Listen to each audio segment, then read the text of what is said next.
Namaste, ladies and gentlemen, and welcome to this edition of The Right Stand. I'm Anand Narasimhan. Even as the finance minister gives a fiery response to all the charges and allegations over mismanagement, financial mismanagement, and the threat looming large of recession, etc., and whether or not government accruals have been spent for the development of the country, there is another crackdown which is happening. And the central intelligence agencies, the central agencies seem to have woken up to this threat after CNN News 18 here on The Right Stand urged the government to take the right stand, to crack down and conduct an internal strike against radicals. And that crackdown has happened, ladies and gentlemen, over the last 48 to 72 hours across 10 to 12 states of our country. In 48 hours, 48 radicals have been nabbed, operating in various nooks and corners of the country. They were busy radicalizing via social media. They themselves were highly radicalized, and they were just one step away from unleashing a Sar Tan Se Juda inspired module. Now, these are the data and the information that we are going to share with you. Courtesy our investigations editor Manoj Gupta, who's accessed this detailed intel note on this entire crackdown by the NIA. Let's try and understand where all across the country. There is Madhya Pradesh, where the crackdown happened, Gujarat, Bihar, Karnataka, Maharashtra, Rajasthan, Uttar Pradesh, 6 states, 13 districts, 48 hours, 48 people detained. And what's been busted is a module of the ISIS in our country. This has what been busted. Now, in 48 hours, 48 people have been detained. 35 people on Saturday, 13 people on Sunday. Let's try and get the details, ladies and gentlemen. The main person who is arrested and who's divulged these details is Zufi Jawahar Damudi, who was arrested back in 2021 from where? Bhatkal. Again, the hotbed, and this region in Karnataka has perhaps been the progenitor of some of the most dreaded terror outfits which have tried to derail India. His links with the ISIS Khorasan or Daesh Khorasan on the radar for the last 1 year. The Voice of Hind, the ISIS publication, what their job was to create propaganda and content, and we put it out here at CNN News 18 just about 2 months ago that the agencies were very, very worried that there was highly localized content. And who was this localized content with so much of detail was not possible unless there was local contribution. Driven by this Sar Tan Se Juda call, the mission was to instigate hate and somewhere get more people to act on this entire aspect of justifying Sar Tan Se Juda or beheading for what they believed is blasphemy. Was this a pan-India Sar Tan Se Juda module that's now been unearthed? The internal crackdown on radicals that's happened, the terror network that's been busted. Let's dive into the debate straight up, ladies and gentlemen. And I would like to tell you once again that only last week we had called for an internal strike within our country against radicals. And this crackdown has happened. What's perhaps unearthed is that nearly 50 radicals very, very actively operating. Ratan Shardaji, researcher, RSS researcher and author with us. I have Mr. Gopal B. Hosur, former IGP of Karnataka Police. Rajinder Kumarji, former Special Director of the Information Intelligence Bureau. And Syed Asad Abbas, political analyst. Namaste, gentlemen. Thank you very, very much. I'm going to start with Gopal B. Hosur. Gopalji, Rajinder Kumarji has shared a lot of information and I'll bring him in also. But this Bhatkal has been on the radar of every intelligence agency, not just in the state, but also across the country and also centrally. How is it that this has become such a big hotbed for radicalism? Thank you for this question. Actually, I think Bhatkal seems to be the epicenter of militant, violent, radical Islam. We have investigated a number of cases which are linked to Bhatkal, Riyaz Bhatkal, Shabandri, and his brother, who were just young boys who went to Mumbai, stayed in the Tiger camp, got themselves radicalized, and subsequent to the Simis being proscribed, they formed the Indian Mujahideen. And every investigation of every serial blast in this country led to Bhatkar. These boys had left Bhatkar but had gone to the Mumbai, and from there to Kerala, and then to Mangalore. So the whole of the West Coast, in my opinion, was highly radicalized place for carrying out terrorist activities in this country. And to this day, Riaz Bhatkar and his brother are still not caught by the Indian investigating agencies. Probably, I am told that they are in Pakistan. Yes. So this is a very, very serious matter. Once the Simi was proscribed, the local outfits, right from 1990 further, the Simi, the KFP, the PFI, the SDPI and all this, they got highly radicalized, and the youth joined the movement of the Indian Mujahideen. They carried out serial blasts across the country.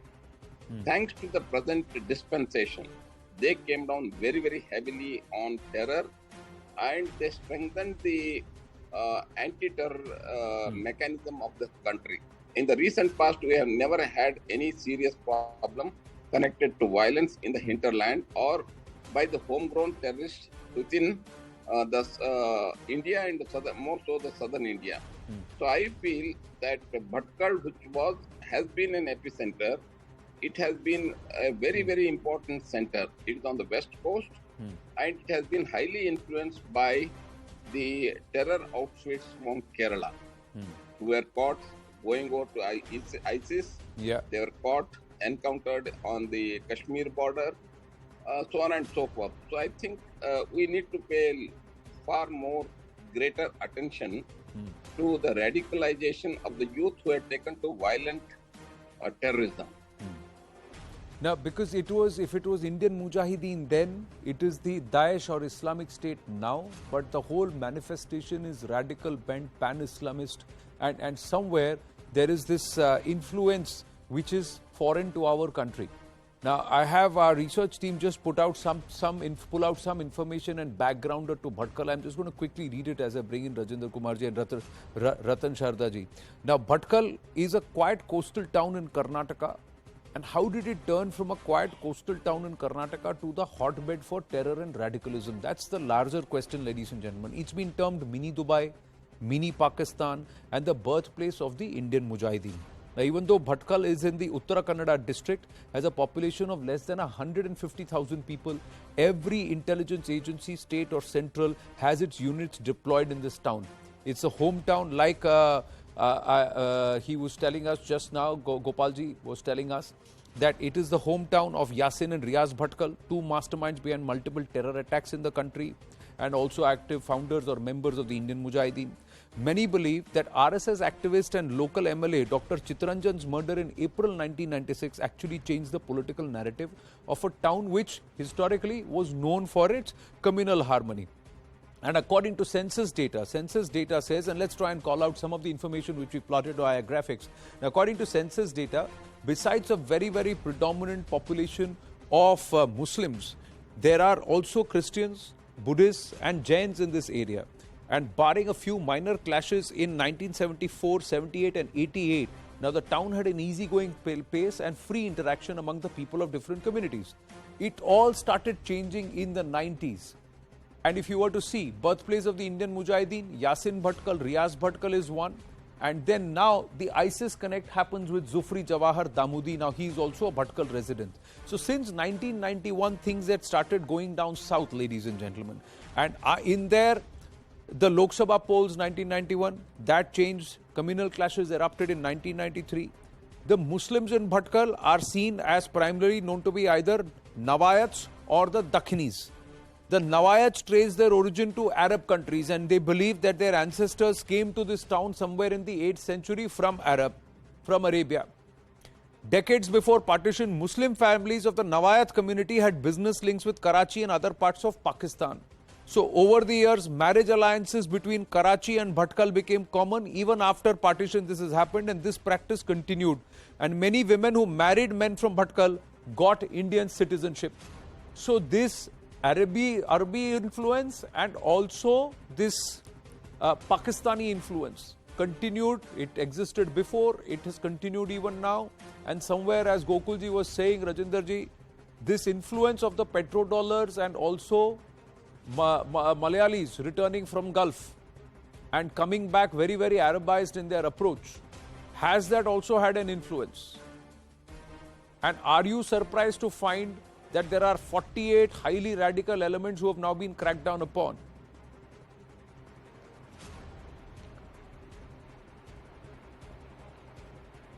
Rajinder ji, can you hear me? Yes, please. Yes. So, Rajinder ji, I wanted to understand Bhatkal, Indian Mujahideen then, Islamic State now, the history backgrounder. How is it that one person divulges that there are at least 50 such radicals across our country? All influenced by the IS.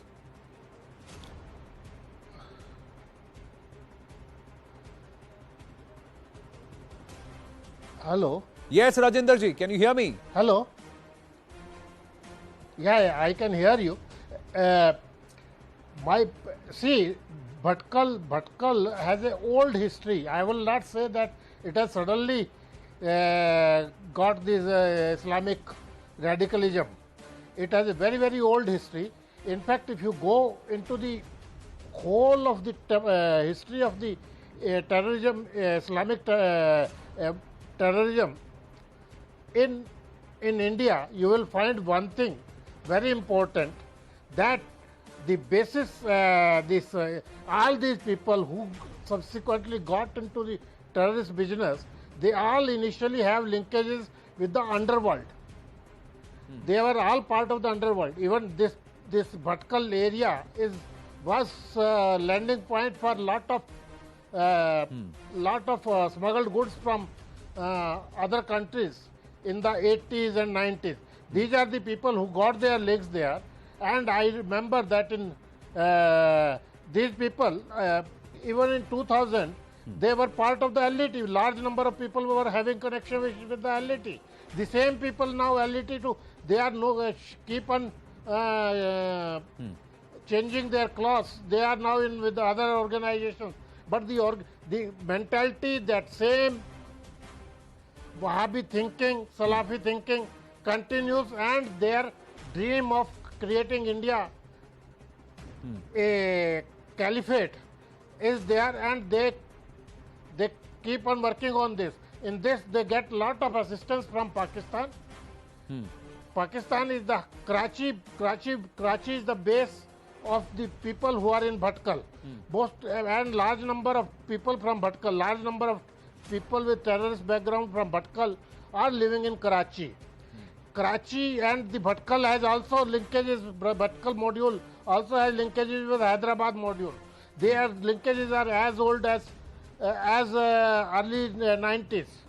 So this linkages are going on, and the only thing is that the Indian agencies, and more than agencies, now there is a need for a preventive law. Preventive law for these people whom the people who are suspect of being involved in terrorism or supporting terrorist activities. We have to have laws like in UK and USA. Only then we will be able to control. But otherwise, I don't think that we will be able to control. I also know that somebody on your panel may say that we are suggesting something very, very anti-democratic. But it is, I am telling you, in India, this terrorism is, this root of terrorism is going to spread very fast. It is not going to stop. Because I think in a way there is an attempt to create another create another division in India and have another Pakistan by the name of some other name, Pakistan by some other name. So that is my thinking. You believe that there is another, the machinations for another partition are afoot to try and split this country further and shrink, what is erstwhile Bharat or Hindustan further. That's what you're saying, and there are forces which are afoot. No matter how long it takes, they are going to continue their work, and this work is happening at different corners of the country. So, be it on the south, be it on the west, be it on the north, or be it on the east. But Ratan Shardaji, my larger question is the call for an internal strike happened. There is a strike which is happening. A rounding up of radicals are happened, but these radicals were trying to spread vitriol on social media. These people are members of groups which have more than 200 to 500 people. The Rajasthan police is on record saying that at least 250 to 300 people are already highly radicalized and they are active pan-India, of which nearly 200 are present only in Uttar Pradesh itself. So is 48 people in 48 hours across 6 states enough? Or is this just the tip of the iceberg? Anand, first of all, I compliment you for following up this radicalization and terror creating modules in India for a long time on our programs. And also the two ex-police officers who have actually given the complete backgrounder, and you have given the complete history about what is happening and what might happen.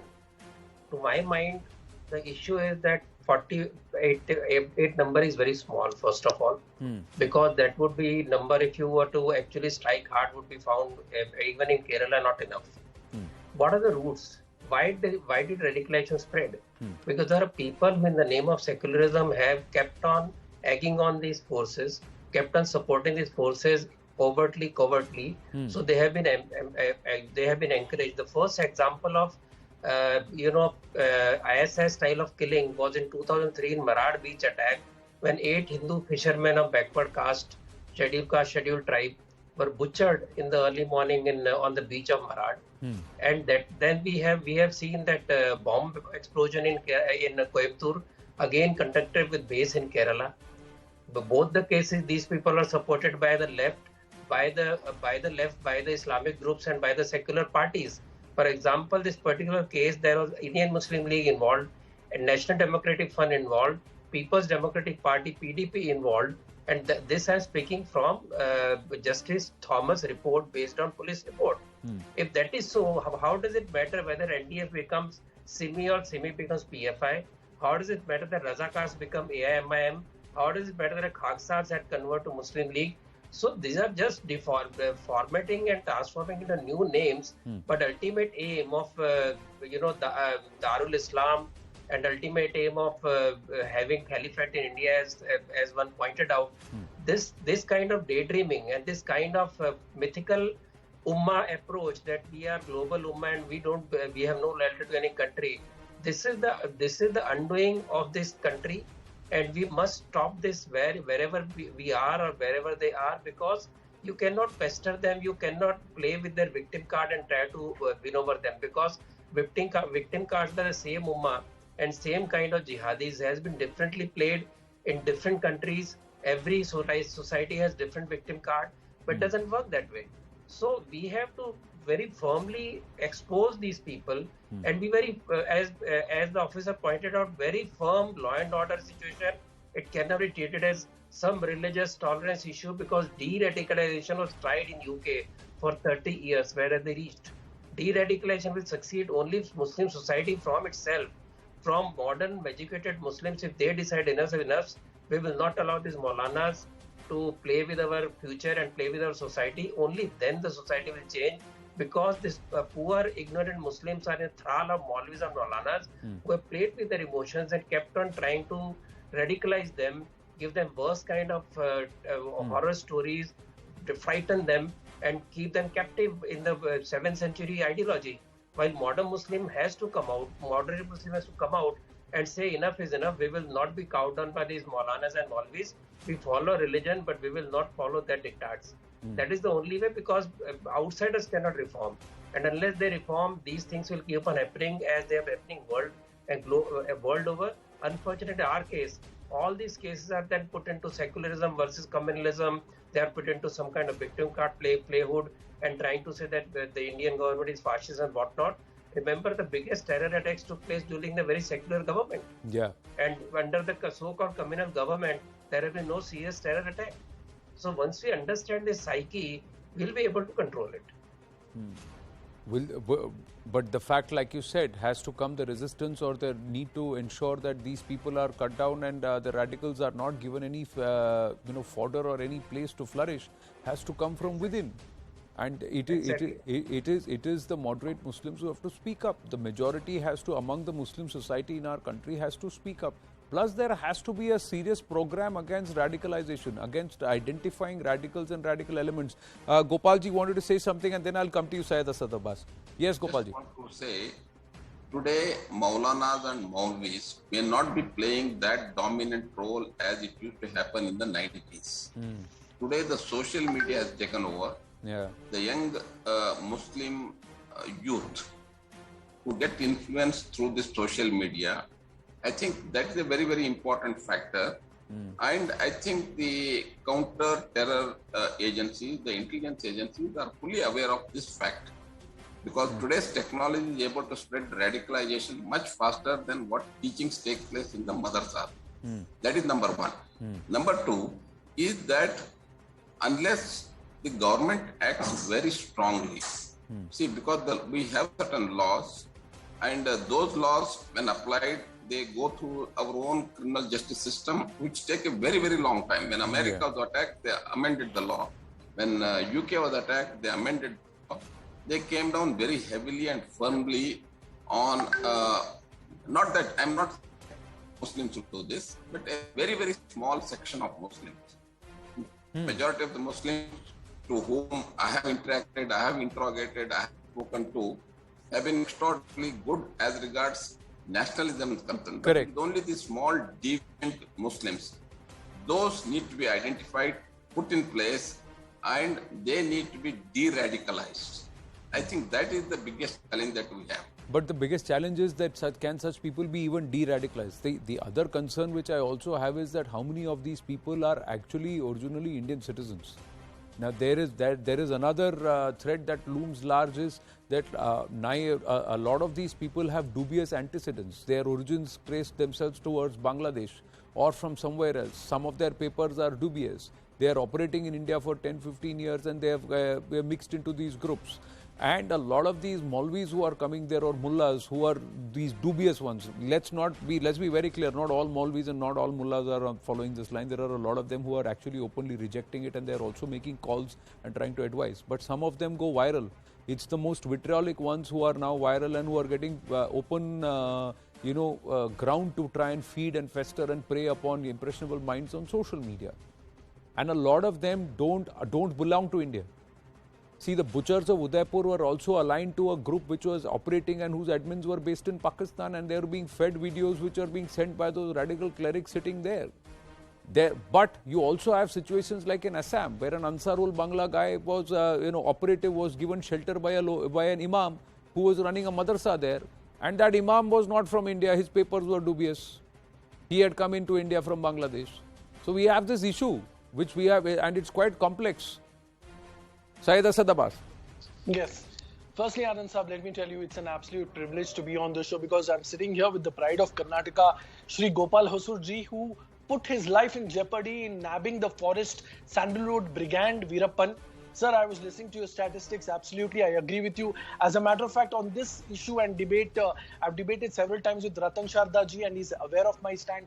Many a times, those daydreaming of a caliphate or a Ghazwa-i-Hind or any of that sort, that will remain so. And yes, I completely agree with you that many a front should come forward from the community and call out those Maulanas and Maulvis. As a matter of fact, I've taken the same step, Anand Saab. Here in Karnataka, I've had word with many religious heads, and let me take this and kudos to NSA Ajit Doval Sahab, who had an interfaith religious dialogue with Syed Nasiruddin Chishti Sahab and also Shri Riteshwar Maharaj ji, and that is the sound of Muslim in India. And yes, I'm very glad, Anand Saab, that you're addressing and nipping the bud where it is. Those who are trying to radicalize those youth of our community, they need to be put behind before there could be so much measures. And as a matter of fact, I've been one of those on national television that every single time called out for a ban on SDPI, PFI and CFI. How many more people, innocent lives? Praveen Netaru from my land of Karnataka was martyred. As a matter of fact, somebody with a 6-month-old daughter and the ailing mother crying on TV screens, who'd like to see that? This is high time, and I'm very glad that the NIA is dealing with them iron hands. That is the exact way they must be dealt at.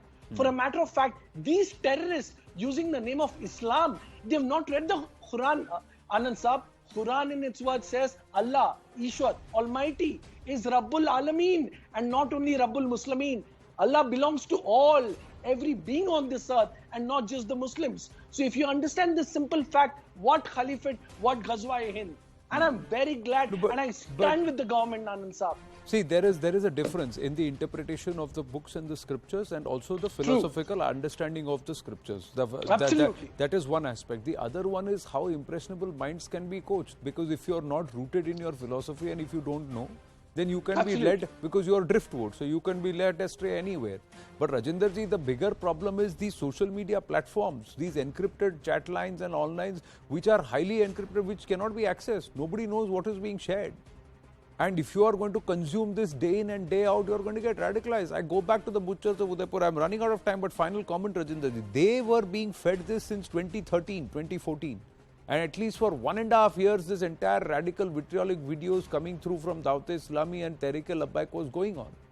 These people went to Karachi in 2013, 2014. They were in touch with those radical clerics for nearly a decade. So it's a slow process. It's a slow burn or slow process of trying to get them ripe into a position where they're so radicalized that despite their education, despite their understanding, all they look at this, everything from a pan-Islamist prism. Rajendraji, how do you crack down on that? Is arresting 48 people going to stop this? No, it is not going to stop this. The problem is that today, in the social media and the internet, with the internet and social media, you cannot. Yes, go ahead, please. We can hear you. You cannot, with the internet and social media. Can you hear me? Yes, I can. Go ahead, please. With internet and social media, it is very difficult for any agency throughout the world to monitor it effectively and cull out the people who are using this, who are spreading this the pernicious propaganda on the net and contacting people and radicalizing people. Now the thing is that society has to take charge. The Muslim elders has to take charge.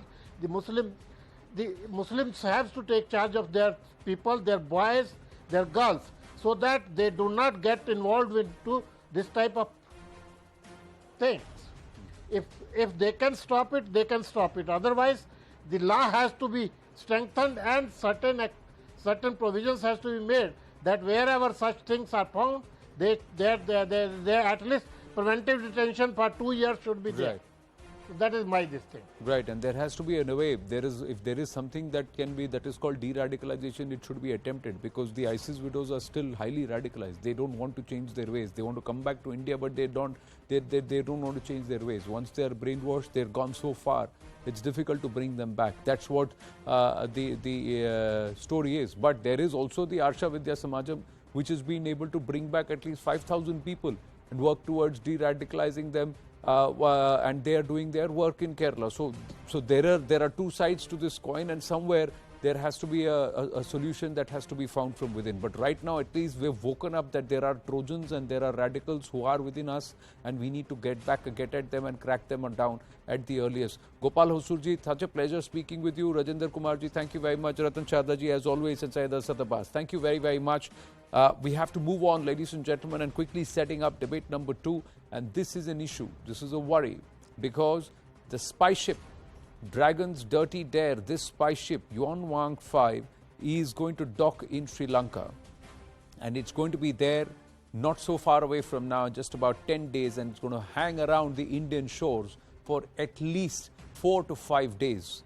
This is a ship that can spy deep into Indian territory and listen in, ladies and gentlemen. And it's going to dock in at the port of Hambantota. It's scheduled to dock from the 11th to the 17th of August. Let's try and get you the details of this 115, a third-generation spy ship, which has been commissioned since 2007, and it is prowling around in the Indian Ocean. This spy ship, Yuan Wang is to dock on the 11th of August, and it stays on till the 17th of August. And it's going to dock in the port of Hambantota. And this is a vessel used by the PLA. It's a military vessel. That's what it says. The details that we have, and of course, this military vessel is being used by the PLA and other global navies too.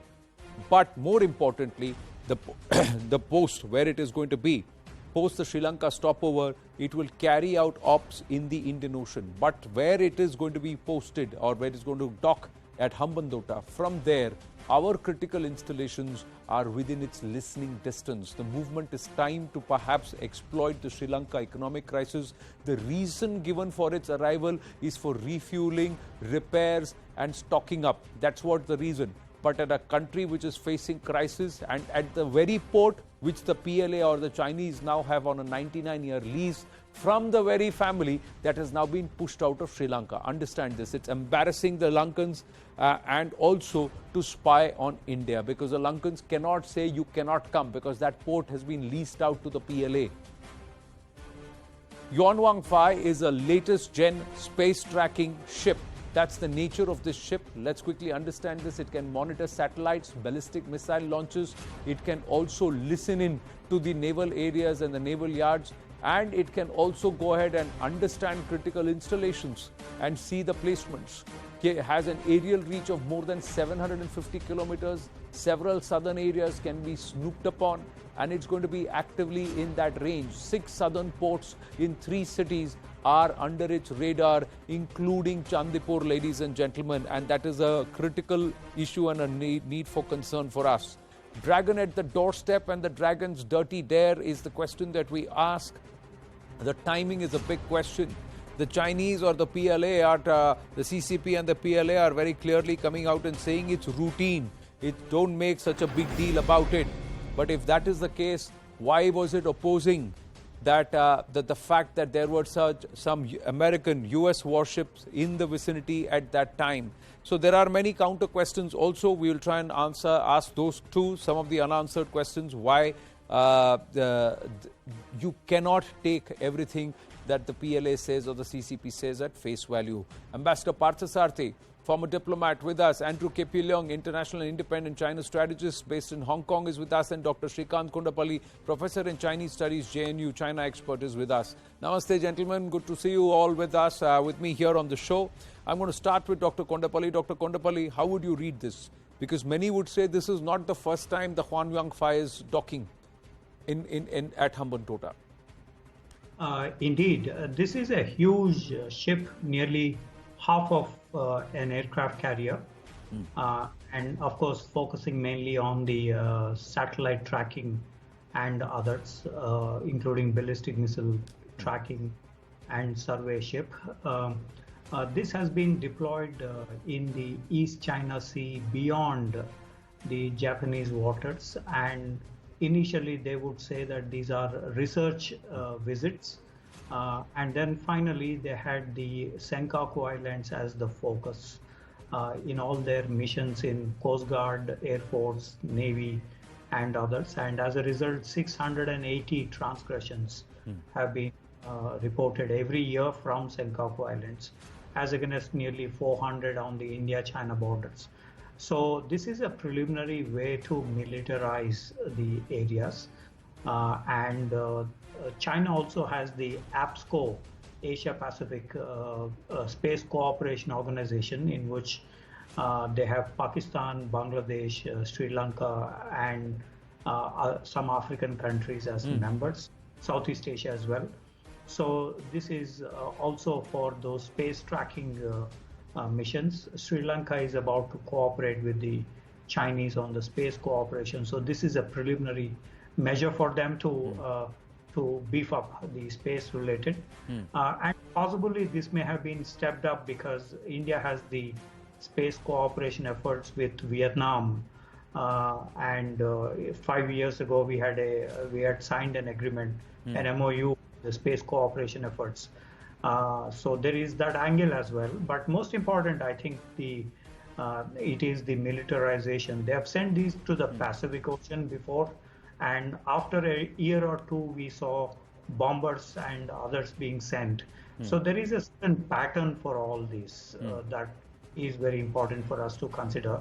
And of course, if the Sri Lankans have given docking rights because Hambantota is on a 99-year lease, this is also a preliminary way to convert Hambantota into a naval base in future.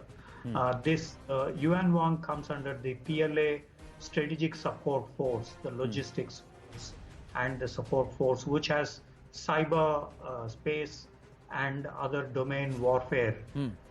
And China is moving into the intelligent warfare with AI and artificial intelligence, machine learning, and cognitive related aspects, which means that Yuan Wang 5 also has those missions in transiting towards the artificial intelligence related in military applications, combat related applications. So there is a whole list of things, possibilities with the Yuan Wang 5, and definitely while the Chinese could not rescue the Sri Lankans out of the death trap and others, but they are sending these military vessels continuously. They have sent the submarines. Basically, they were sending signal that they will disrupt international trade in the Indian Ocean region, Right. including that of the Indian trade. Right. So somewhere Sri Lanka is as good as a vassal state because 99 years they have control of this port.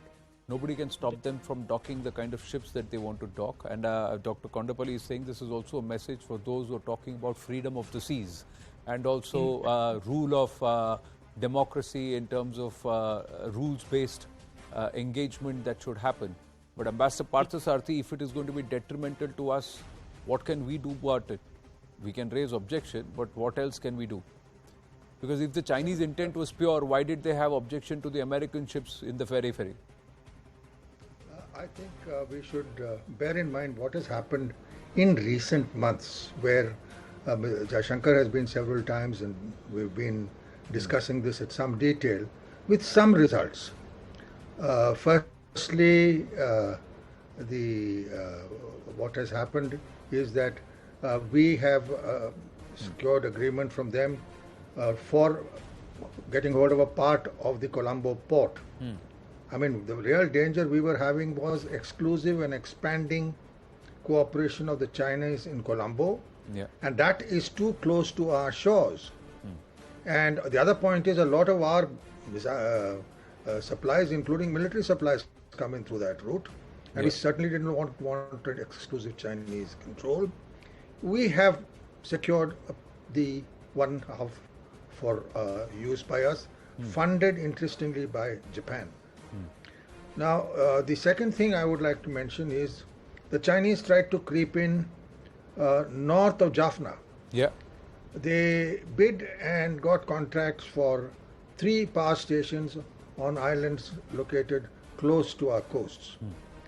I think as a result of the diplomacy involved, plus with the coming of the pandemic, when the Chinese had left them high and dry, we stepped in. Those 3 islands would have now been handed over to India for creating the same power supply. So the Chinese, from what I have been able to gather, have been, sort of hot under the collar over what India has been doing in recent days. Now, on Hambantota, as you rightly said, this was a policy which would benefit only the Rajapaksa family, because Hambantota is located in the constituency of Rajapaksa.